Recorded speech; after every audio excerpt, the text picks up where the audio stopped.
Couples who seem perfect on social media often hide deep struggles behind the scenes. The dark side of Gabby Petito and Brian Laundrie's relationship first came to light in 2021, sparking widespread discussion online.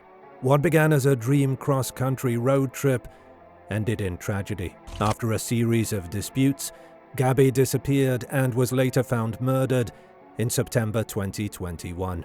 An autopsy confirmed that she had died from strangulation.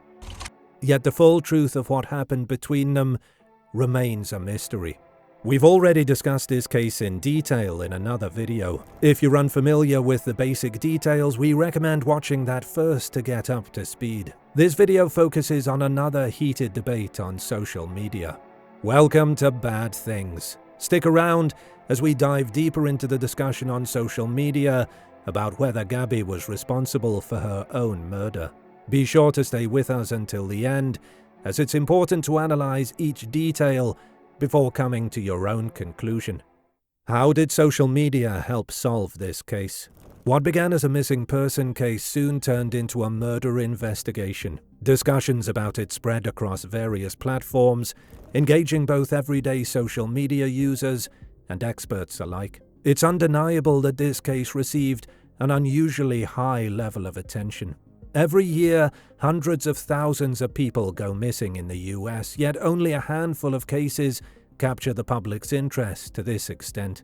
One major reason for this was the couple's active presence on social media, where they shared much of their relationship with the world. While people enjoyed watching their happy moments, they also saw sides of the relationship between Gabby and Brian that most couples prefer to keep private. Police later released a 911 audio recording from a witness who reported a domestic dispute between the couple. The caller explicitly stated that the man was slapping the woman. This footage became a crucial part of the murder case, with people analyzing every detail and offering their own theories and suggestions about what had happened. For example, one Reddit user commented, "I have to say that I watched the entire body cam footage, and had I based it solely on that footage, it would look like she was the aggressor, but very mildly so. He had a few scratches on his face. The police thought that they were helping her out by not charging her. I now realize that had they arrested her, most likely she would have called her parents and gone home. It might have saved her life." The cop in charge apparently had a wife that suffered from anxiety, and he made a lot of assumptions about Gabby based on that. They should have interviewed the witness. I did notice that the cop spent more time listening to Brian's account than hers. I am shocked to learn that the 911 call was completely different. That was essential information the police should have had. We know it's common for people to share their theories on social media about missing persons or murder cases. However, this time online users actually played a crucial role by giving serious attention to the case. Some even recalled past interactions with the couple. For instance, a few individuals may have unknowingly captured real evidence while filming their own trips, which later became valuable in the investigation. A TikToker and van lifer, Jessica Schultz, provided key information to the FBI, stating that she saw a white van, believed to be driven by Brian, near Grand Teton National Park on August 26, 2021. She described Brian's behavior as strange and noted that Gabby was nowhere to be seen. What made this even more shocking was that it happened just a day after Gabby had last called her mother. As a van lifer, I was checking out their van, and I was checking out to see if it was a couple or a solo dude. So it was a solo dude, as far as I could see, unless she was in the back somewhere. But when I pulled up, he was driving still and hadn't yet pulled over. Schultz even assisted investigators in locating Gabby by identifying the specific area where she had seen Brian. Conspiracy theories. If you followed the case in 2021, you likely came across conspiracy theories suggesting that Gabby was an actress or that her case was a false flag designed to distract the public from the Biden administration's failures. Some even went as far as claiming that Gabby never actually existed. One widely circulated theory suggested that the FBI deliberately publicized Gabby's death to divert attention from the Arizona vote audit. Others believe the case was used to cover up the so-called big lie that Biden had stolen the 2020 election. Some social media users also questioned why a missing white woman received so much attention. One user, for example, wrote, "This story is odd. It's too big mainstream for a white girl. I'm just being honest. Mainstream media don't play the victim game with Caucasians. Is it a sleight of hand trick? Look here, not here. Arizona audit. Doesn't pass the smell test." Was Gabby Petito responsible for her own murder? Now, in 2025, the case has regained attention after Netflix released a documentary, sparking renewed discussions. Given the current status of the case, the question arises, was Gabby in any way responsible for her own murder? At first, this idea may seem strange. After all, we're talking about the murder of a 22-year-old woman who appeared to lead a simple and happy life. However, those who believe she bore some responsibility point to certain pieces of evidence to support their claims. For instance, if we closely examine Gabby's own comments about the physical altercation in the van, she seemed to blame her OCD and anxiety for what had happened. Yeah, I don't know. It's just some days I have really bad OCD, and I was just cleaning and straightening up the back of the van before, and I was apologizing to him and saying, "I'm sorry that I'm so mean," because sometimes I have OCD and sometimes I just get really frustrated. Not like mean towards him. I just I guess my vibe is like I'm gonna be like in a bad mood. While people spoke out against domestic violence, the police faced challenges in determining who was actually the aggressor, Gabby or Brian. When the police arrived, Gabby appeared unstable and was crying. They noticed minor scratches on Brian's face and right arm, but he didn't seem afraid. Gabby explained that she and Brian had argued, and in his frustration, he locked her out of the van. She claimed that he became physical, pushing her and grabbing her face. However, she admitted that she had also reacted by slapping Brian and hitting his arm. On the other hand, Brian stated that he took the keys to help calm Gabby down. He wanted her to take a walk and get some air, insisting he was only acting in self-defense because Gabby was scratching him to get the keys back. According to him, he had to push her back to regain control of the situation. In response to Gabby's murder, Officer Eric Pratt of the Mo Police Department expressed his regret over missing a major red flag during the investigation into the domestic violence incident involving Brian and Gabby. He claimed that if he had known Brian was going to kill Gabby, he would have followed the couple. He stated that he would have done anything to stop what was coming. However, Captain Brandon Ratcliffe of the Price City Police Department, who prepared the report, didn't directly blame Pratt. The report stated that Pratt and his fellow responding officer made the right decisions based on the circumstances.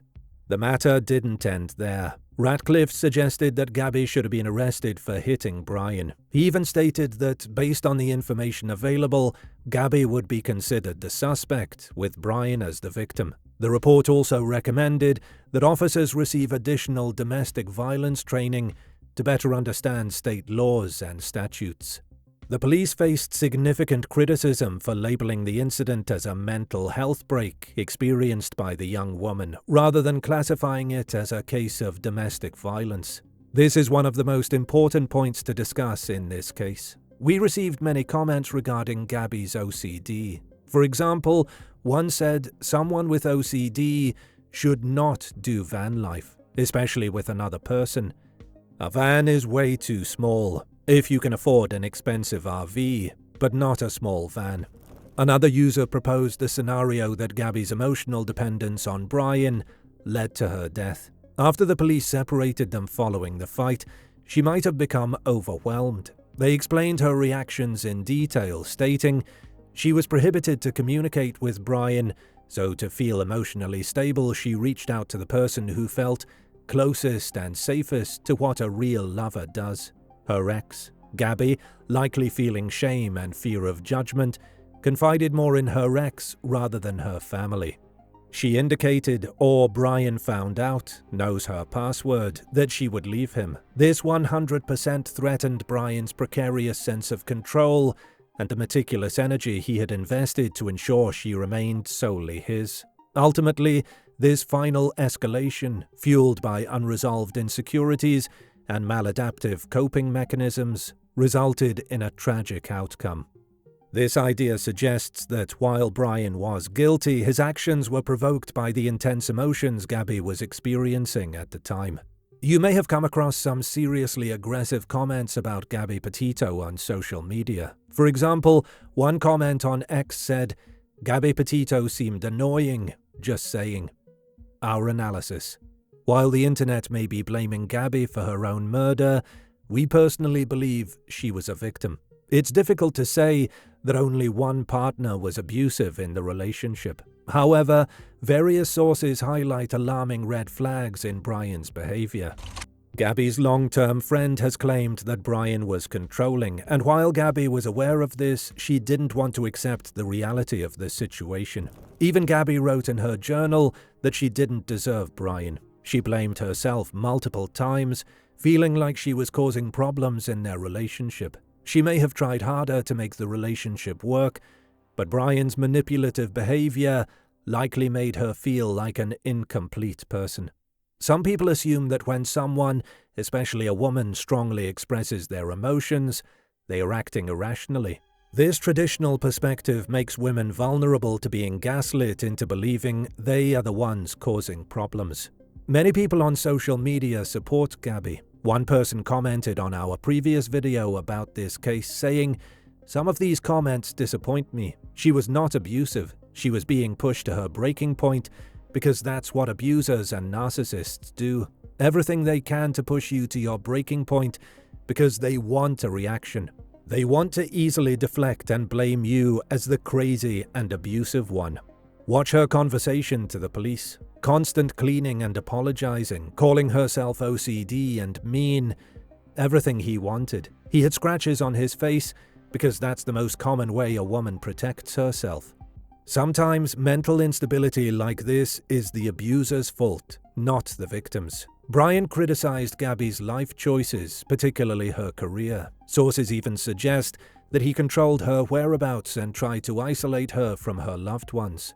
We know that Brian admitted to killing Gabby in his notebook at one point. He wrote, "I ended her life. I thought it was merciful, that it is what she wanted, but I see now all the mistakes I made.